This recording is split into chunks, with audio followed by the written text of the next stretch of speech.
Hello everybody and welcome to another video. Hit that thumbs up button if you enjoy it, it really does help me out. Subscribe to the channel for more writing, book marketing, and crime fiction content, and comment down below with any questions you might have or just to say hello. I will reply to comments. Let's get into the video. So today I want to continue our discussion about value ladders. There's some more points I want to make about them.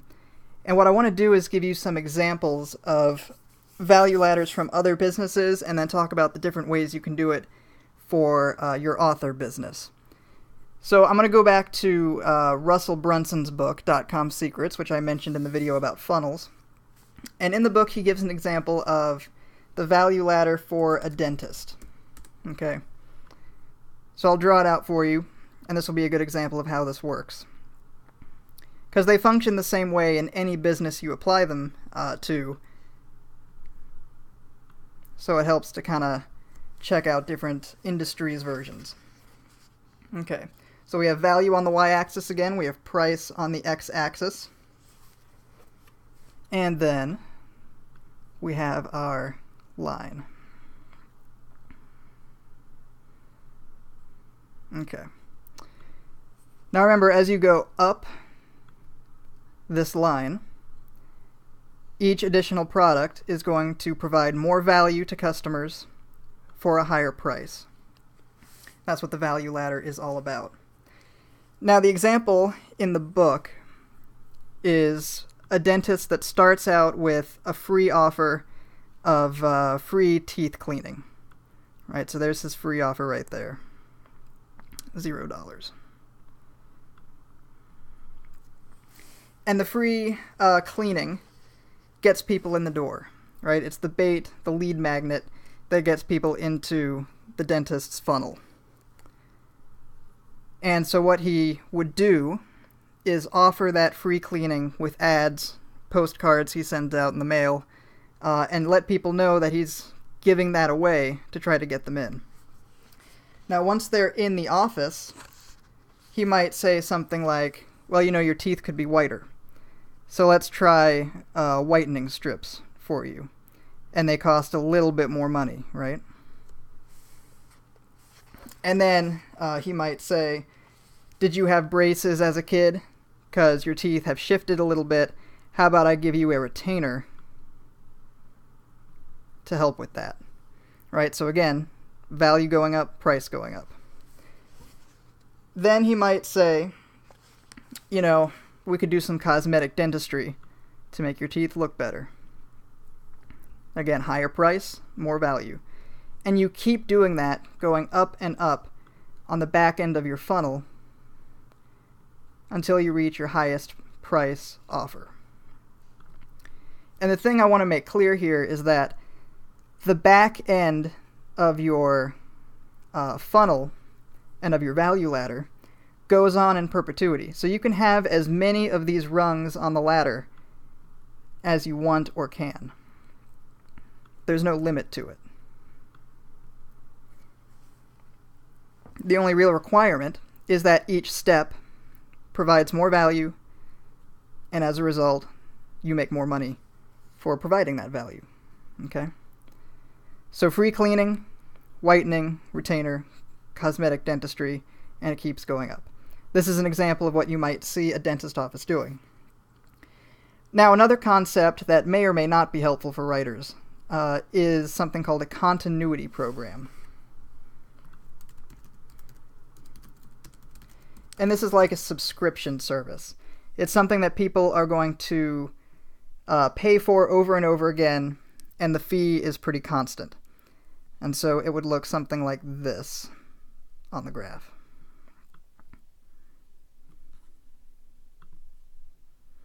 And for a dentist, that might be 6-month appointments, right? They get you as a regular patient in perpetuity, which is the point of a continuity program. And this is like the steady stream of revenue. Now for writers, that may or may not be helpful. You can try a continuity program. You know, I had the idea once of every year you pick a theme to write short stories about, and every month you write a short story based on that theme and offer it to subscribers in a continuity program.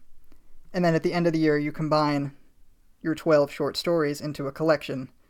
But throughout the year, people pay a small fee to get early access to them. Something like that. I don't know if it's a good idea. I don't know if it would work. But if you're interested in trying a continuity program as a writer, that's how it works. Okay? It's a consistent fee over time that gets them to be regular paying customers, like a subscription service. So that's a value ladder for a dentist. Now, I want to give you another example of what it might look like for an author on top of what we talked about yesterday. So we'll draw the graph again. Value, price, and the steps going up. Okay. And again, remember, you can have as many steps on your ladder as you want, depending on how many products you have and which products you're offering. So you start with your free bait, which might be a free novel, which is what I personally think works best for this. So you run ads on Facebook, maybe on Amazon, whatever it might be, to drive traffic to your free offer. And remember, the goal here is to get people to subscribe to your mailing list in exchange for that free content. So you're going to run ads that lead them to a page on your website that makes that offer, and ask them to input their email address to get it. And once they do that, they're in your funnel. So then you hit them with your core offer, which might be the sale of another book. Okay. And then at that point, we have them transitioning from the front end of the funnel and the value ladder to the back end. And this is where we can get creative as writers and offer different kinds of products. Because again, there's no limit to what we can do here on the back end. So maybe the next thing you offer is the box set. Right, and like I said in the other video, they get 3 books for a cheaper price than it would cost them to buy each of those individually. Right? So they get more value, 3 books worth. But the price is higher than 1 unit, than 1 book. Okay? And then the other thing I mentioned was doing different formats. You can do that, like a hardcover is more expensive than a paperback. Both of those are more expensive than an ebook. There's also audiobooks, all of that. The other thing you could do is merchandising. Right? Maybe you make t-shirts with a fan favorite character's famous quote or something like that. That's another option you could run with. Or you can think up ideas that, I haven't mentioned, I'm not talking about. Put some thought into it and see what you can come up with. And then maybe you have a workshop, which we mentioned in the other video, which again is a higher ticket item, provides more value for a higher price. And if you want to try the continuity program, it would be down here. So the point I want to make to you again is you can do anything with the back end of your ladder and of your funnel. It just depends what products your audience is interested in, what products you're interested in creating, because, as content creators, we have to kind of go based on what we're inspired to do and what we're willing to do, right? Not every author is going to want to do merchandising or workshops. But what else can you do that provides more value beyond just buying a single book? Where's the value behind the book going to come from? And if you can figure out your value ladder, this is going to lead to creating a really effective funnel. Because you're going to have a path through your products from the free bait to the core offer and then scaling it up. And again, keep in mind that as you go up the value ladder, fewer customers will be taking you up on your offers. Right? You're going to have fewer people interested in a workshop from you than will be interested in getting a box set with 3 of your books. But you'll be providing a greater number of value at a higher price for the people that do go all the way through your value ladder. And this, again, is how you scale and grow your author business.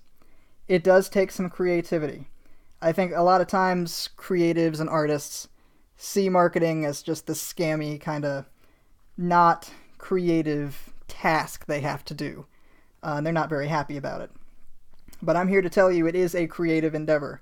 You have to think outside the box. You have to really think about what's going to provide value for your fans. And really try to get into their heads and their experiences, which is, it goes back to what we were talking about with research and the empathy map. What are the things that people want to gain from their business with you? What do they want to gain from being a fan of you and your work? And then you provide that as value. And because you're providing value, right, they pay you for it. They support you so that you can then provide more value for them. And that's how this works. So sit down and think about your value ladder and come up with some different ideas of what you could do providing value after the book itself. And again, it helps to have lots of different products. It helps to have more than one book out there. You can still do it if you only have one book, right? Maybe you make a short story or the first chapter your free bait. And then you make the book your core offer. And then you just have to flesh out the back end as you write more. Okay. But you can get started building your mailing list with just the front end of the funnel right here. And then that'll pay off in the long run as you continue to write. Because remember, the front end is all about customer acquisition. So there's nothing stopping you as an author who's just beginning from getting to work on this part. Now remember, it's difficult and it can be expensive. So make sure you're watching your budget and you have a plan and you have goals specifically set out. And if you're running ads, paid advertising on Facebook, on Amazon, on Google, wherever, make sure you look into how to do that. I've seen a lot of writers on like the self-publishing subreddit, on the other writing subreddits, complaining about Facebook ads not being effective. It's not a problem with Facebook ads, guys. It's a problem with how you're using it, right? These work, but a lot of times people jump into it without doing their homework. So don't let that be you. And I'll do some videos on Facebook ads and things like that in the future. But for now, keep this in mind, that you can start the front end when you're just starting out as an author, and then develop the back end as you write more and more. And that's the message for today. So thank you all so much for watching. Remember to hit the thumbs up if you enjoyed the video, subscribe for more content like this, and comment down below with questions or just to say hey. Thanks for watching. I'll catch you in the next one.